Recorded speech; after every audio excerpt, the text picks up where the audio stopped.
Welcome to this Delft Stack tutorial video.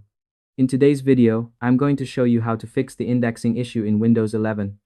Whether Windows search is not finding files, results are missing, or search feels extremely slow, this simple step-by-step guide will help you get everything working properly again without any confusion. First, open the Windows search bar, type Services, and click on it.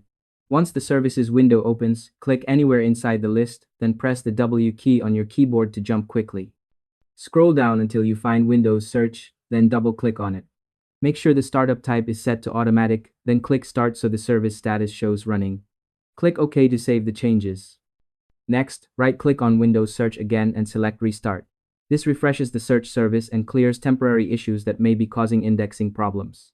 Let it restart completely before moving on.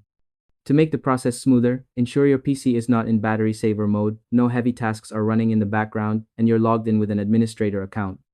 These small checks can really help avoid delays or errors. Once that's done, open the search bar again, type Indexing Options, and click on it. In the window that opens, click Advanced, then select Rebuild. Click OK and wait while Windows rebuilds the search index. This may take some time depending on your files, so be patient. After indexing is complete, restart your computer. Once your system boots back up, Windows Search should work normally again and display accurate results. And that's all there is to it. By following these simple steps, you'll be able to fix indexing issues in Windows 11 and enjoy fast, reliable search results again. Thanks for watching this Delft Stack tutorial video. If you found this helpful, feel free to share it with someone who might need it. Why not make their day a little easier?